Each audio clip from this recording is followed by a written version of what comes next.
Hola, buenas tardes. Soy el doctor Jonathan Olvera y el día de hoy vamos a hablar de disfunción del piso pélvico en la menopausia y su efecto en la calidad de vida sexual. ¿Sí? Bueno, los objetivos de nuestra plática, vamos a conocer las funciones del piso pélvico en la mujer, conocer las principales disfunciones del piso pélvico en la mujer y conocer cómo afectan las disfunciones del piso pélvico durante la menopausia y su relación con la función sexual de las mujeres. A manera de introducción, la sexualidad puede afectar la calidad de vida a través de los efectos sobre la salud emocional y psicológica de una mujer. Una etapa muy importante donde se presentan estas disfunciones es durante la menopausia, y esta se va a caracterizar por los cambios hormonales que son totalmente fisiológicos, así como algunos cambios sociales que presenta la paciente, y estos se van a asociar con disfunciones sexuales. Este problema ha ido en aumento debido a que la calidad de vida y las esperanzas de vida de nuestras pacientes van cada vez en aumento, por lo cual las pacientes buscan mejorar su calidad de vida sexual.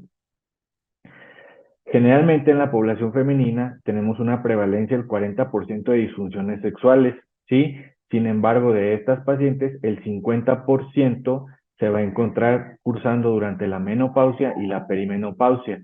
Es una etapa muy crítica para las pacientes porque es como que se agrava de una manera, pues, importante. Cuando hablamos de disfunción sexual, esta se va a caracterizar por una deficiencia o una ausencia persistente de interés y calidad de la respuesta sexual. ¿Esto en qué se traduce? Tienen alteraciones a nivel del deseo, de la excitación y pueden tener ausencias de orgasmos. ¿Qué pasa de manera muy simple explicado durante la menopausia o la perimenopausia en las pacientes? Bueno, tenemos una disminución de la reserva ovárica, lo cual se va a traducir en una disminución del número de folículos con una poca respuesta a las hormonas gonadotrópicas. Las mujeres en la perimenopausia generalmente vamos a encontrar aumentos en la hormona folicoestimulante, disminución de la inhibina y van a empezar a presentar los ciclos menstruales irregulares. Una vez que la menstruación de nuestros pacientes disminuyó, van a caer en un estado persistente de hipogonadismo hipergonadotrófico, ¿sí? Esto va a causar distintos cambios. Uno de ellos va a ser que la estrona se va a convertir en el principal estrógeno circulante en el cuerpo, así como una disminución paulatina de los niveles de andrógenos, y todo esto va a generar diversos cambios y alteraciones en diversas estructuras del cuerpo de la mujer.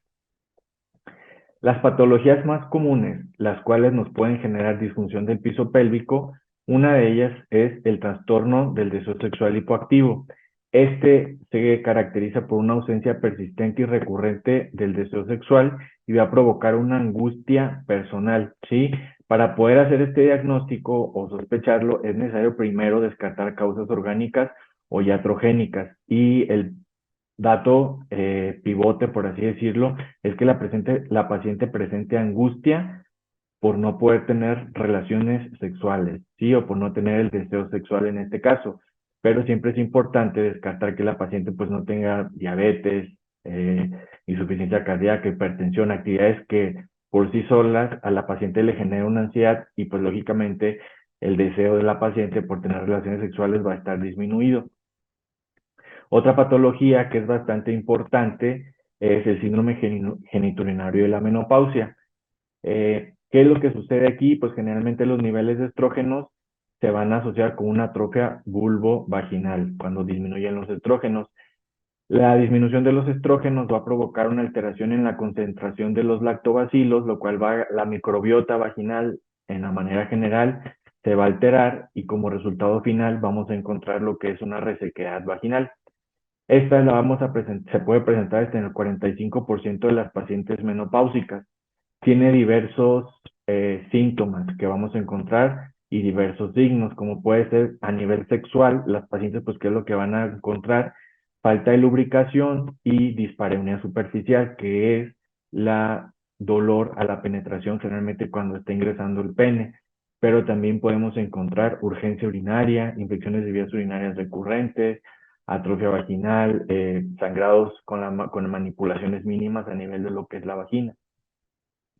Tenemos que descartar enfermedades crónicas como son hipertensión, diabetes, depresión, enfermedades neurológicas, incontinencia urinaria o osteoartritis. Cada una de estas enfermedades, de alguna u otra forma, a la paciente no le van a permitir poder realizar o llevar a cabo su sexualidad de una manera pues normal. Dentro de los medicamentos, los más comunes tenemos los inhibidores selectivos de la recaptación de serotonina, neurolépticos y medicamentos cardiovasculares. Ahora, esta es una clasificación propuesta por la Sociedad de Ginecología y Obstetricia de Canadá en su guía de menopausia y sexualidad del año 2021. De acuerdo a la alteración de la sexualidad que tiene, nos informa de diversas causas. Cuando tenemos alteraciones a nivel del deseo, la guía nos dice que puede tener la paciente alteraciones psicosociales, cambios hormonales, la misma edad, endocrinopatías, como puede ser alteraciones a nivel de la prolactina o alteraciones tiroideas, o inducida por medicamentos, como son los inhibidores selectivos de la recaptación de serotonina o otras comorbilidades. ¿Sí? Tenemos alteraciones a nivel de lo que es la excitación, y en este caso también son alteraciones psicosociales, diabetes, alteraciones vasculares, medicamentos o cirugías a nivel de la pelvis, antecedentes, por ejemplo, de una cirugía radical a nivel de lo que es la pelvis por un cáncer cervicuterino, por un cáncer de endometrio, un cáncer de recto, que pueden provocar una enervación importante en esa zona, que la paciente pueda no generar una adecuada excitación. Tenemos alteraciones en el orgasmo, igual, alteraciones psicosociales inducidas por medicamentos, comorbilidades o cirugías ya sea a nivel pélvico, cirugías a nivel de columna, por una instrumentación por alguna hernia discal que nos ocasione alteraciones a nivel de la sensibilidad en esa zona. Cuando llega una paciente con alguna disfunción sexual, generalmente pues no es lo común que una paciente llegue a nosotros refiriéndonos estos síntomas. Más bien lo que tenemos que hacer nosotros es hacer un interrogatorio un poco dirigido hacia eso. ¿Por qué? Porque actualmente todavía continúa siendo un tema hasta cierto punto tabú, la sexualidad para las mujeres. Tenemos que hacer una adecuada historia clínica para ver los antecedentes de la paciente, enfermedades crónicas que pudiera tener, cuántos partos tuvo, cuánto pesaron sus hijos, si tuvo presencia de desgarros, un parto instrumentado, para sospechar que tuviera alguna alteración, ya sea a nivel de los músculos, del piso de la pelvis o alguna alteración a nivel nervioso. Tenemos que hacer un énfasis en el inicio de los síntomas para ver su relación con la menopausia, si realmente durante la menopausia fue que estos síntomas se agravaron o nuestra paciente desde antes ya tenía algún síntoma. Recordemos que en el 40% de la población femenina hay disfunciones de la sexualidad. Antecedente, ¿cómo son estos orgasmos? Si la paciente no lo siente con la misma intensidad, o si nunca ha tenido un orgasmo, o si una vez que empezaron los síntomas de la menopausia, los orgasmos cesaron. Una adecuada exploración física para descartar lesiones cutáneas, datos de líquen, en la vagina tenemos que hablar adecuadamente de cómo está toda la musculatura, si está hipertónica, si hay hipotonía, porque esas son causas de que la paciente no tenga una adecuada función sexual, ¿sí? Y tenemos que medir, por así decirlo, la función sexual de alguna u otra forma. Tenemos, afortunadamente, distintos cuestionarios que ya están validados, generalmente para valorar solamente lo que es la función sexual. Tenemos el cuestionario Female Sexual Distress Scale, que está validado al español. Es un cuestionario bastante simple, con un puntaje máximo de 36 puntos, que se van de acuerdo al tipo de preguntas, y las preguntas, de acuerdo al porcentaje que saque, se multiplican por una constante.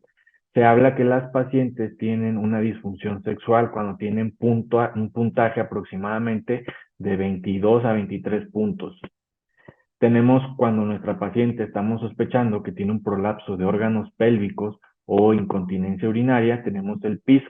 Este es un cuestionario que nos mide qué tanto el prolapso o la incontinencia está interfiriendo con la función sexual de nuestra paciente. Entonces, cuando nosotros vamos a explorar a nuestra paciente, tenemos que tener un adecuado conocimiento de la anatomía del piso pélvico, porque tenemos que saber dónde se encuentra cada uno de estos músculos y tenemos que tocarlos para ver si tienen aumento o disminución del tono y si nuestra paciente puede hacer una adecuada contracción.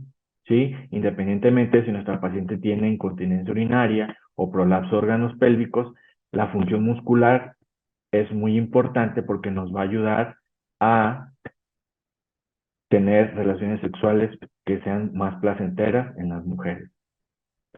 Bueno, y el piso pélvico, ¿cuál es el rol que juega exactamente en las disfunciones sexuales? Si vemos realmente los artículos que les presenté previamente, no han hablado específicamente de qué es lo que produce el piso pélvico o por qué el piso pélvico es tan importante para la sexualidad de nuestras pacientes. Entonces, ya sabemos que el piso pélvico es eh, las estructuras que le dan soporte a la parte inferior del abdomen, son todas las fascias y ligamentos junto con los músculos. ¿Cuáles son las funciones? Tienen función de soporte de órganos intrapélicos, tienen funciones para la micción y la evacuación. Es importante que tengan un adecuado tono, pero que la paciente pueda relajar para que puedan tener una adecuada micción y evacuación. También una función de continencia, tanto urinaria como fecal, y durante las relaciones sexuales se tienen contracciones rítmicas, que lo vamos a ver un poquito más adelante, lo cual hace que la mujer tenga más placer durante el acto sexual. La incidencia de las alteraciones del piso pélvico va a aumentar con la edad, principalmente por dos factores, como son la degradación del tejido conectivo y la denervación pélvica y alteraciones de la irrigación. Esto generalmente a qué se va a deber: cambios propios de la edad, antecedentes de traumatismos obstétricos durante el parto y disminución de los niveles de estrógenos. Estos cambios nos van a predisponer a las disfunciones del piso pélvico. Si les queremos poner un nombre, pues ¿cuáles son? El prolapso de órganos pélvicos, la dispareunia, dolor pélvico crónico, incontinencia urinaria, incontinencia fecal, trastornos de vaciamiento vesical y trastornos del vaciado rectal, como son la disinergia defecatoria. De las mujeres con disfunciones del piso pélvico, entre el 50 y el 83% van a presentar algún grado de disfunción sexual. Aquí es donde se presenta un poco o se hace más complicada la evaluación, porque generalmente las disfunciones del piso pélvico no se van a presentar de manera aislada. O sea, no llegan las pacientes solamente refiriendo prolapso de órganos pélvicos, sino que es prolapso de órganos pélvicos con incontinencia urinaria o con dispareunia o con estreñimiento. Entonces, buscar la causa para ver cuál es el problema de la disfunción sexual, si es el prolapso o es otra causa, es donde se presenta un poco la dificultad. Por eso debemos tratar de hacer una valoración lo más integral posible. Como ya lo mencioné previamente, tenemos la edad como factor de riesgo, el número de gestas, la paridad, la obesidad, el hipoestrogenismo. Todo esto pues son cambios que se van generando con la edad de las pacientes y que se van a acentuar más cuando las pacientes caen a la menopausia. Bueno, ¿qué pasa con el piso pélvico y la función sexual? Generalmente el piso pélvico la función va a estar coordinada por los músculos del piso pélvico y genitales, que esto está controlado por el sistema nervioso autónomo. Durante la fase de excitación por factores psicológicos y físicos, como la estimulación de las pacientes, va a aumentar la circulación a nivel de lo que es la vagina. Esto va a provocar una lubricación por parte de las glándulas de Bartholin y glándulas de Skene. Ahora, durante el orgasmo, vamos a tener, como les comentaba previamente, contracciones musculares de todo lo que es el piso pélvico, el esfínter anal y el útero tiene unas contracciones muy leves. Todo esto lo que va a ocasionar es pues un placer intenso en las pacientes. Pero para que suceda esto necesitamos que haya una adecuada coordinación de la médula espinal, el nervio pudendo, que va a viajar a través de las raíces sacras hasta el nivel del periné. Pacientes, por ejemplo, que tienen un desgarro perineal de tercer o cuarto grado o reparaciones profundas a nivel del piso pélvico, pues generalmente esta última parte, esta coordinación se pierde porque el nervio está dañado. Entonces las pacientes tienen dificultades para llegar al orgasmo. Por eso es importante que nosotros tenemos que documentar, hacer una adecuada exploración física. Cuando hablamos de incontinencia urinaria, ¿cómo afecta la función sexual o la sexualidad? Primeramente, pues sabemos que la incontinencia urinaria pues es la pérdida involuntaria de orina y se puede clasificar de acuerdo al tipo de incontinencia. Cuando la incontinencia es por la pérdida de orina con los esfuerzos, pues se le llama incontinencia urinaria de esfuerzo. Cuando la paciente tiene pérdidas con el deseo de orinar que no lo puede reprimir, es incontinencia urinaria de urgencia, y cuando tiene un componente de ambas, se le llama una incontinencia urinaria mixta. La prevalencia de incontinencia urinaria de esfuerzo es muy variable, que es la más común que podemos encontrar. Esta va del 15 al 69%, ¿sí? Y el resto de las incontinencias, la incontinencia urinaria de urgencia se presenta en el 15% y la incontinencia urinaria mixta en el 19%. De manera muy simple, podemos hablar que la incontinencia urinaria durante las relaciones sexuales a las pacientes les va a generar vergüenza, ansiedad y depresión por el miedo a perder orina o que sea juzgada por su pareja.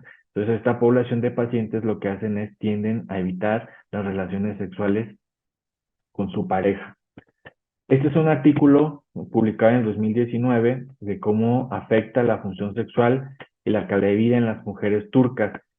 Se tomó una muestra de las pacientes que acuden a un centro de uroginecología por incontinencia urinaria. Entonces las dividieron en tres tipos, como son incontinencia urinaria de esfuerzo, incontinencia urinaria de urgencia e incontinencia urinaria mixta. Y se tomaron dos cuestionarios, como les mencionaba previamente. Cuando tenemos una paciente con incontinencia urinaria o prolapso órganos pélvicos, el mejor cuestionario para valorar la función de nuestras pacientes es el PISC-12 y un cuestionario de calidad de vida para ver cómo repercutía. Y entonces se encontraron en estas pacientes que todas tenían puntajes bajos totales, ¿sí? Como son 29.4, 31.4 y 23.12. De ellos empezó a haber una tendencia que en todas las pacientes que presentaban incontinencia urinaria mixta era la que tenían los puntajes más bajos o se encontraban más afectadas dentro de la función sexual, ¿sí? Entonces, la incontinencia urinaria nos habla o nos lleva a que por sí sola nos va a hacer una disminución de la función sexual teniendo puntajes más bajos. Y de los tipos de incontinencia, la que tiene puntajes todavía más bajos es la incontinencia urinaria que tiene un componente mixto.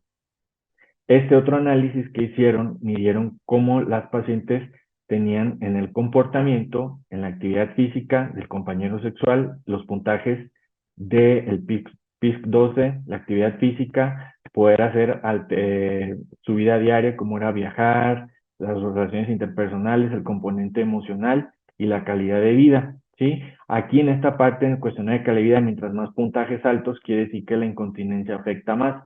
Y de los tres tipos de incontinencia, la que más afecta en la calidad de vida, pues era la incontinencia urinaria mixta. El componente emocional, de la misma manera, la incontinencia urinaria mixta, y los puntajes son puntajes bajos de manera general, y las pacientes que presentan un puntaje más bajo son las pacientes con incontinencia urinaria mixta. Una vez que nosotros hacemos el PISC-12, una distribución de las tres partes que mide, que es el componente emotivo, la parte física y la parte relacionada con la pareja, encontramos que igual los puntajes más bajos se van a encontrar con la incontinencia urinaria mixta. Las pacientes van a tener un menor deseo. Aún así, los tres están afectados y están disminuidos, pero en pacientes con incontinencia urinaria mixta tenemos puntajes más bajos con una P significativa, ¿sí? La incontinencia urinaria, lógicamente, pues todas se encontraron afectadas y con mayor puntaje, pues la incontinencia urinaria mixta. Cuando hablamos ahora de prolapso órganos pélvicos y función sexual, esto es muy subjetivo a la prevalencia. ¿Por qué? Porque lo podemos dividir de acuerdo a los síntomas que nos presente la paciente o a los criterios anatómicos que le vamos a dar nosotros como profesionales de la salud. De manera sintomática, pues la verdad podemos decir que es una patología que es bastante baja, 2.9 al 11.4%, pero tenemos que tener en cuenta que las pacientes no van a referir un prolapso hasta que ya se encuentra a nivel del himen o sobrepasando cuando realmente podemos tener un prolapso que el cual ya puede tener alteraciones a nivel urinario, a nivel fecal o de alteraciones sexuales cuando se encuentra 1 centímetro por arriba del introito vaginal. Cuando hablamos de criterios anatómicos podemos tener desde el 31.8 hasta el 97.7%, y el prolapso de órganos pélvicos se va a asociar generalmente a una penetración obstruida, a dispareunia, alteraciones de la imagen corporal, preocupación sobre la satisfacción de la pareja y una disminución de la sensibilidad genital y miedo a la progresión del prolapso. Estas pacientes generalmente evitan ya tener relaciones sexuales. La disfunción sexual va a empeorar siempre que el momento del un prolapso de mayor grado va a tener un mayor aumento en la disfunción sexual. Y como vemos en esta gráfica, pues desafortunadamente cada que nuestras pacientes comienzan a tener más edad, el riesgo de un prolapso pues es mayor, por lo cual es importante siempre hacer una valoración del mismo, ¿sí? Este es un artículo suponiendo que nos muestra la importancia de la función de la fuerza en nuestros músculos del piso pélvico y la función sexual en pacientes posmenopáusicas. Si bien generalmente van a ser muy pocas pacientes las cuales nos lleguen a la consulta y nos digan, doctor, yo no tengo incontinencia urinaria, no tengo incontinencia fecal, no tengo prolapso de órganos pélvicos, la revisamos y se encuentra normal, no hay dolor pélvico crónico, la paciente tiene un adecuado manejo de que no presente un síndrome genitourinario de la menopausia, pero no tengo no tengo deseos sexuales, no tengo adecuada, no llego a los orgasmos. Bueno, este es un estudio donde se estudiaron 226 pacientes en el cual se clasificaron en dos grupos principales, ¿sí? De acuerdo al tipo de la fuerza que tuviera la musculatura del piso pélvico. Sí, cuando tenían un piso pélvico no funcional, que en una escala de Oxford modificada se toma cuando tienen un puntaje de 0 a 1, y un piso pélvico funcional de acuerdo a la fortaleza, que es un piso pélvico de 2 hasta 5 puntos. Y en ellos se encontraron que las pacientes que tienen una adecuada función muscular tienen un mejor deseo, por así decirlo, tienen una mejor excitación, el orgasmo pueden llegar de una manera más fácil y los puntajes totales son mayores en estas pacientes. El cuestionario que se usó fue el FSFI, que se los mencioné al principio de la plática. Entonces, con esto podemos nosotros inferir que es importante tratar de conservar en nuestras pacientes una adecuada función de los músculos del piso pélvico. Otro estudio bastante parecido es ver la función del piso pélvico y la función sexual en pacientes perimenopáusicas, ¿sí? Estas son las características de nuestras pacientes. Fueron 142 pacientes con un piso pélvico funcional. Igual utilizamos la escala de Oxford modificada y un piso pélvico no funcional. En este caso fue una población de 252 pacientes. Dentro de las características de la población en general, pues no hay mucha diferencia, salvo que las pacientes con obesidad eh, tienen un piso pélvico no tan funcional, pero en este caso pues no es como que es lo que estemos buscando, ¿sí? Tenemos el índice de la cintura, es mayor en las pacientes con un piso pélvico no funcional, y las pacientes, en este caso es algo que llamó la atención y fue uno de los resultados, que tienen una mejor función del piso pélvico, son pacientes que están bajo tratamiento, generalmente terapia de reemplazo hormonal. Y bueno, ellos encontraron, empezaron a ver con el mismo cuestionario, el FSFI, cómo el piso pélvico, si tenía alguna importancia a nivel del deseo, tenemos que hay significancia estadística en el puntaje final, tenemos que las pacientes tienen más facilidad para llegar al orgasmo, tenemos una satisfacción también está con significancia estadística y los puntajes totales son mayores. Ahora, si recuerdan lo que mencioné al principio de la plática, para nosotros decir que hay una adecuada función sexual, tenemos que tener un puntaje de 24, 23, 24 puntos. Entonces, esto nos habla que las pacientes aún así tengan un piso pélvico fuerte y que tienen pues mejor respuesta versus pacientes que no tienen un piso pélvico fuerte, aún así presentan cierto grado de disfunción sexual, porque es algo hasta cierto punto normal por la misma edad de las pacientes, que siempre tenemos que estar o siempre tenemos que eh, centrarnos qué tipo de paciente es el que estamos tratando. A manera de conclusiones, podemos hablar que la disfunción sexual en pacientes posmenopáusicas va a tener un origen multifactorial porque sabemos que hay una alteración a nivel hormonal, sabemos que los factores psicosociales de la paciente tienen un papel muy importante y tenemos que ver que la función de su piso pélvico sea la adecuada. Las bajas concentraciones de estrógeno contribuyen a la disfunción sexual, no hay ninguna duda de eso. Los músculos del piso pélvico van a jugar un papel importante en la función sexual femenina y la debilidad de estos contribuye a una pobre función sexual. Una adecuada valoración y un programa de entrenamiento de los músculos del piso pélvico podrá contribuir a una mejora en la función sexual de nuestras pacientes. Por mi parte sería todo y agradezco mucho la invitación al comité organizador.